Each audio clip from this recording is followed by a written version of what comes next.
Shalom, salam damai sejahtera bagi kita semua. Sebelum kita datang kepada Tuhan, sebelum kita mendengar firman Tuhan, mari kita datang kepada Tuhan. Kita berdoa. Tuhan Yesus, pada saat ini kami datang di hadirat-Mu. Kami berdoa, bersyukur ada waktu dan kesempatan untuk kami datang mendengar kebenaran firman-Mu. Oleh sebab itu Tuhan, biarlah kiranya Tuhan Yesus berkarya dalam hidup kami, sehingga kami boleh memfokuskan, boleh mendengar kebenaran firman Tuhan pada sore hari ini. Terpuji nama Tuhan, kami serahkan kebenaran firman Tuhan dari awal pertengahan hingga berakhir hanya di dalam nama Tuhan Yesus. Haleluya. Amin. Ibu-ibu yang dikasihi oleh Tuhan Yesus Kristus, yang membawa Alkitabnya, kita sama-sama membuka firman Tuhan dari 1 Petrus pasal 3 ayatnya yang keempat. 1 Petrus pasal 3 ayatnya yang keempat, firman Tuhan berkata demikian. Tetapi perhiasanmu ialah manusia batinnya yang tersembunyi dengan perhiasan yang tidak binasa, yang berasal dari roh yang lemah lembut dan tentram yang sangat berharga di mata Allah. Amin.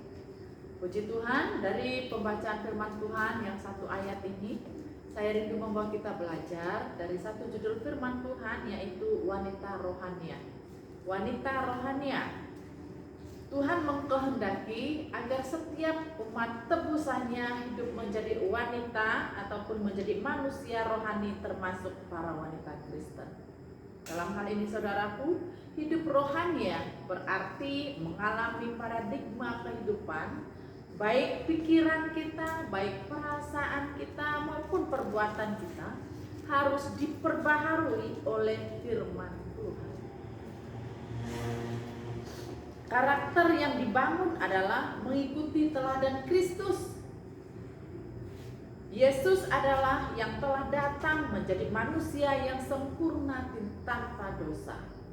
Hidup menjadi wanita Kristen yang rohani adalah supremasi tertinggi yang terutama dari seluruh kepentingan apapun di dunia ini. Saudaraku yang kekasih di dalam Tuhan Yesus Kristus, Rasul Paulus menasihatkan para kaum wanita Kristen agar mengutamakan pembentukan batinnya ataupun pembentukan rohania melebihi segala penampilan secara lahiriah ataupun secara jasmania. Apalah artinya jika kita sebagai kaum wanita Kristen merawat penampilan luar kita, merawat kecantikan jasmani kita, tapi batinnya kita mati. Perhiasan emas permata yang disematkan pada tubuh jasmani tidak akan menaikkan harga diri kita yang terhadap seseorang. Pakaian yang mahal sebagai pembungkus badan, sepatu yang modis sebagai alas kaki kita, serta aksesoris lainnya yang bernilai fantastis yang kita kenakan pada tubuh kita tidak ada gunanya jika hidup kita, jika jiwa kita hidup di luar Kristus. Saudaraku yang kekasih di dalam Tuhan Yesus Kristus, merawat tubuh menurut kehendak kedagingan tidak akan terpuas. Sebab di dalam Alkitab, di dalam ayat pembacaan firman tadi, di sana mengatakan kemolekan adalah bohong dan kecantikan adalah sia-sia. Ada di dalam ayatnya yang ke-30. Jadi saudaraku yang kekasih di dalam Tuhan Yesus Kristus, justru kecantikan serta kemegahan secara lahiriah menjadi pemicu bagi orang yang merasa bahwa dirinya adalah cantik, sehingga menjadi pemicu kesombongan. Di dalam Yehezkiel pasal 28 ayat 17. Dan semakin menjauhkan diri dari perkenanan Tuhan. Jadi Rasul Paulus melalui ilham Roh Kudus memberikan nasihat kepada kaum wanita secara khusus sebagai kaum wanita Kristen, agar bukan sebagai kaum wanita Kristen yang biasa-biasa saja, tetapi kita harus sadar diri dan berbenah diri di dalam menjalani kehidupan kita sebagai ibu rumah tangga Kristen. Nilai hidup seorang wanita yang berharga di mata Allah adalah saat dirinya mengenakan manusia batinnya yang tersembunyi dengan perhiasan yang tidak binasa, yang berasal dari roh yang lemah lembut dan tentram. Itu yang paling utama dan terutama dalam kehidupan kita sebagai wanita rohania.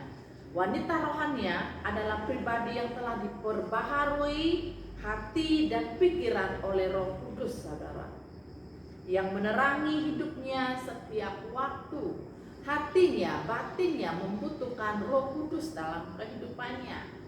Saudaraku yang kekasih, beberapa indikator wanita Kristen yang memiliki karakteristik hidup rohani akan nampak hikmat yang bersumber dari kebenaran firman Tuhan. Jadi dalam hal ini saudaraku yang kekasih, kita bisa melihat beberapa ciri khas wanita rohania. Yang pertama yaitu kita harus memiliki hikmat yang bersumber dari kebenaran firman Allah. Kemudian yang kedua, memiliki sifat hati yang terbuka dan rendah hati, mau menerima ajaran nasihat firman Tuhan, serta beretika dan bersikap sebagai wujud dari sifat yang baik mengalir dalam hati yang tulus dan murni. Itu merupakan suatu ciri khas dari wanita rohani di dalam kehidupan kita sebagai ibu rumah tangga Kristen. Kemudian yang selanjutnya, ciri khas wanita rohania yang selanjutnya yaitu kita harus memiliki sikap sebagai wujud dari sifat yang baik mengalir dalam hati kita yang tulus dan murni. Kemudian kita memiliki nilai-nilai luhur sebagai tujuan hidup kita yang patut diteladani baik di dalam sikap dan perbuatan kita, di dalam pikiran kita. Sebab ia melakukan sesuatu yang mulia bukan untuk manusia, tetapi untuk Allah yang kita sembah. Saudaraku yang kekasih di dalam Tuhan, selanjutnya ciri khas wanita rohania yang selanjutnya yaitu menjadi wanita yang menginspirasi serta membawa perubahan-perubahan dan pembaharuan bagi orang lain sebagai dampak perwujudan dari manusia batinnya yang rohani. Yang selanjutnya, ciri khas wanita rohania yang terakhir yaitu kita harus menjadi wanita yang menaruh sikap kepedulian terhadap orang lain serta menaruh belas kasihan baik di dalam perkataan kita dan terhadap perbuatan kita. Itulah karakteristik idealitas wanita Kristen yang harus menjadi referensi para wanita sebagai hidupnya berharga di mata Tuhan serta berdampak bagi sesama. Oleh sebab itu saudaraku yang kekasih di dalam Tuhan Yesus Kristus, menjadi wanita Kristen yang hidup rohania bukan suatu pilihan tetapi suatu keharusan bagi saya dan ibu-ibu sebagai ibu rumah tangga Kristen.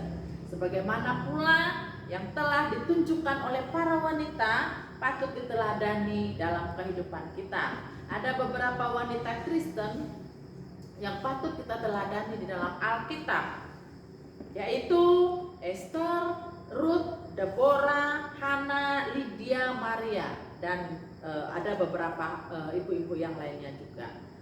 Tapi janganlah kita menjadi wanita seperti Delila, jangan kita seperti Isabel, Penina, Mikal, sebagai wanita yang tidak patut diteladani kesaksian hidup mereka. Oleh sebab itu saudaraku yang kekasih di dalam Tuhan Yesus, biarlah kebenaran firman Tuhan ini boleh menginspirasi kita, membawa kita lebih melihat bahwa kita bukan wanita Kristen yang biasa saja, melainkan kita adalah wanita Kristen yang rohania. Kita berdoa. Puji Tuhan untuk kebenaran firman-Mu. Biarlah kebenaran firman Tuhan pada sore hari, pada saat ini boleh memberkati kehidupan kami, untuk kami boleh memuji, memuliakan hati-Mu. Terima kasih Tuhan, terima kasih Yesus, dalam nama-Mu kami bersyukur, haleluya.